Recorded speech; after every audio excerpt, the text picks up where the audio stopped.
All right. You're listening to The Country Viewpoint, and it's time to go to what is a rather complex issue. It regards the lack of a railway line in the regional town of Burra in South Australia. And joining me now is the Motor Inn manager of the Burra Motor Inn, Paul Henley, to talk more about this. Paul, great to get you on The Country Viewpoint. How are you doing? I'm very well, thank you. Now, this is a very complex issue. It's actually been dragged out over a number of years, and there's been people such as yourself, Paul, that have been really championing this cause, but it's only come to light in the public eye in terms of, I guess, those who are based in more metro parts of the state in more recent times. And you had a lot to say in what was an article published in a local Adelaide publication, but effectively we've got residents in your town appealing to Parliament to restore the train service to Adelaide for a number of reasons. Effectively, the community feels isolated and in some decline since the Transport Lifeline was axed a number of years ago now. We're talking about, I think, 1986 was when the railway line disbanded. So there's a lot to unpack here. So just bring us in on some background here, Paul. Sure. So basically what happened was in 1997, under the Commonwealth Government, the regional railways in South Australia was sold to a private company from America. And in the lease agreement, it stated that, and this was confirmed by the former Transport Minister in Labor, Stephen Mulligan, that although the railway lines are no longer a public asset, Genesee Wyoming or the American Railroad Company, whoever took it on after them, are obligated to make sure that the lines are kept in the condition, including the buildings and rail infrastructure, that any other operator could use those or that infrastructure within 2 weeks' notice. Now, what has happened is the Productivity Commission did a report in 2010 and has found that the American Railroad Company were charging exorbitant fees that made it difficult for any other operator to use the lines cost effectively.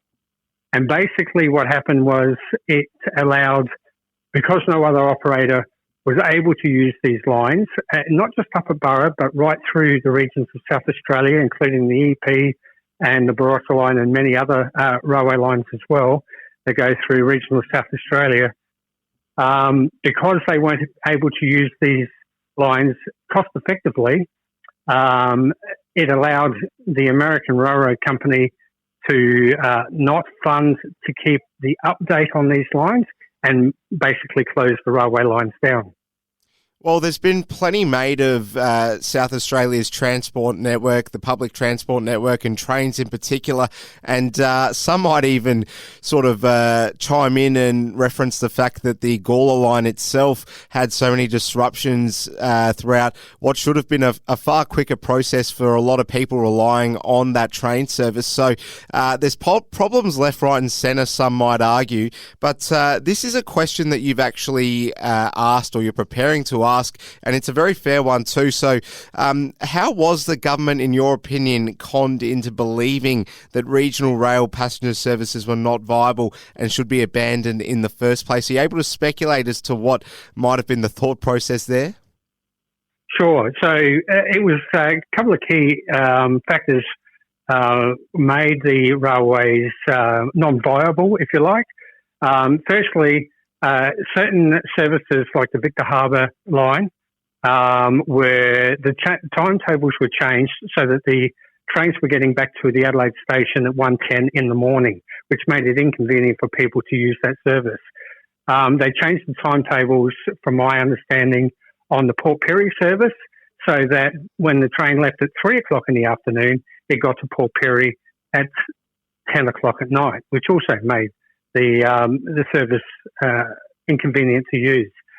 Also, they made sure that there wasn't enough seating for the railway to pay for itself, so they either reduced the amount of carriages to do that, so that there wasn't enough people able to catch the train.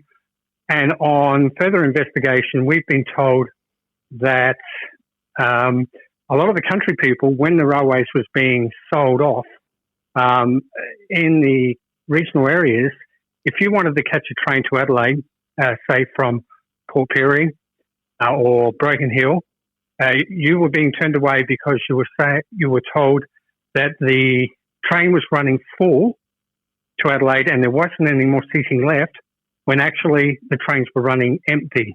And this was to make it appear that the railways was losing a lot of money. And that's how, in some of the key areas, they forced the sale of the railways. It's pretty farcical, and I mean, this is just pretty staggering to comprehend, really. So you're talking about residents in your town there, Paul, who are faced with all kinds of challenges at the moment. If they want to rely on getting into Adelaide by not driving, they're forced to rely on buses, and it could take up to 5 hours to get into Adelaide. And then, of course, there's the dilemma of how much petrol costs at the moment, the overall cost of living rising, and how much that affects people as well that can't rely on the train service they once had in the town many years ago. So there's plenty of a fallout here that we need to shine a light on. It's pretty staggering. Yeah, absolutely. There needs to be a full investigation into the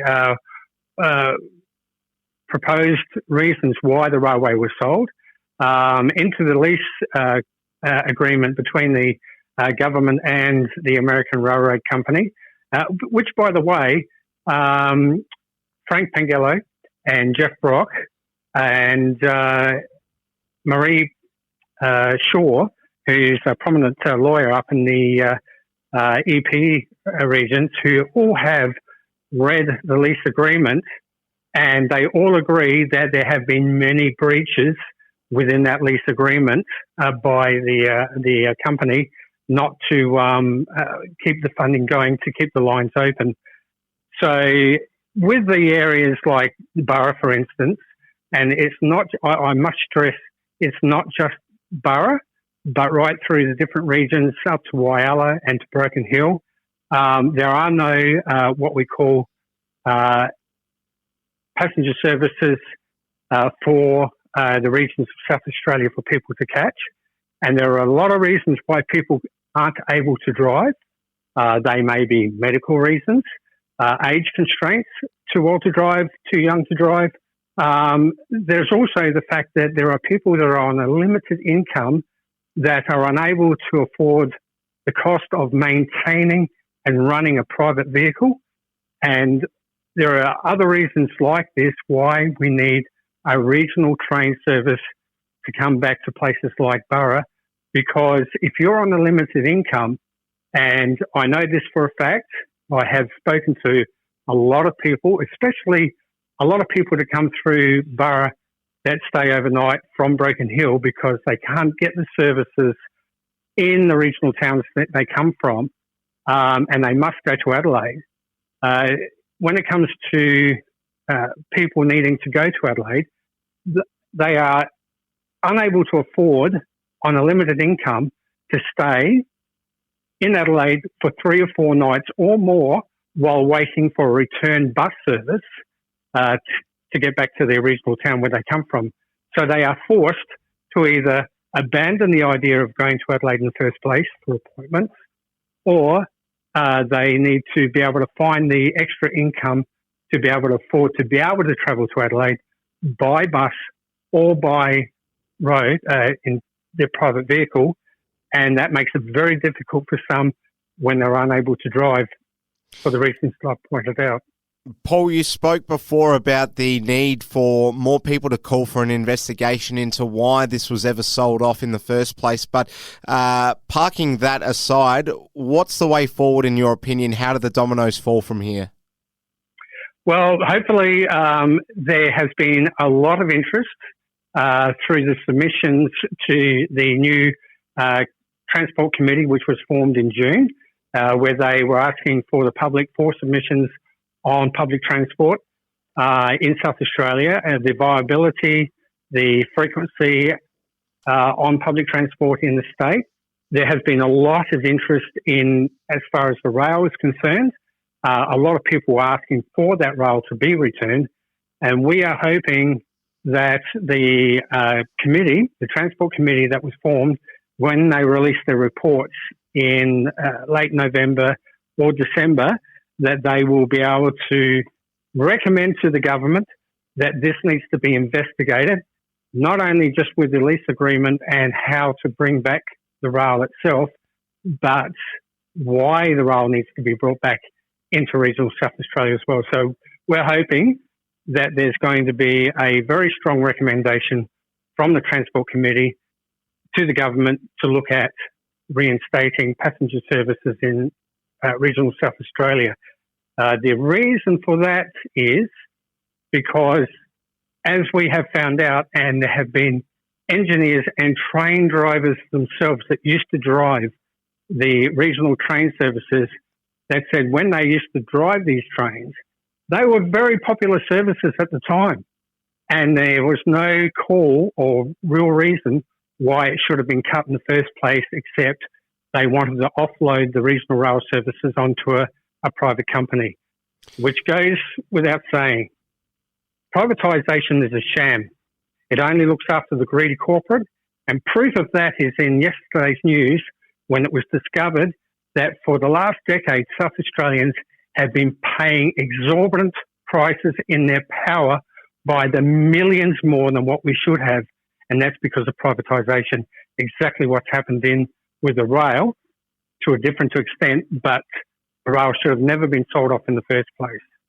I'm sure you'll find many agree with you, Paul, and I love the way you've worded the fact that with no rail services, it means that many who don't have a car or licence are isolated in the town they live in, and it's like living in a third world country. Well, we're going to stay across this, you can be sure of that. But before we let you go, Paul, you do run the Burra Motor Inn, so tell us a little bit about the business. Sure. So the building here has been here since 1991. We are getting a lot of people coming through, either those that are just travelling through or those who are working at the moment, because there's a lot of work coming up for the wind farms and solar farms that they are installing between Burra and Morgan at the moment. A lot of that work is coming online, so we are getting quite a few workers in through that side of things as well. So as far as a tourist destination, a lot of people use the motel to stay a couple of nights, and then they may fan out to go to other areas such as Port Augusta or Quorn.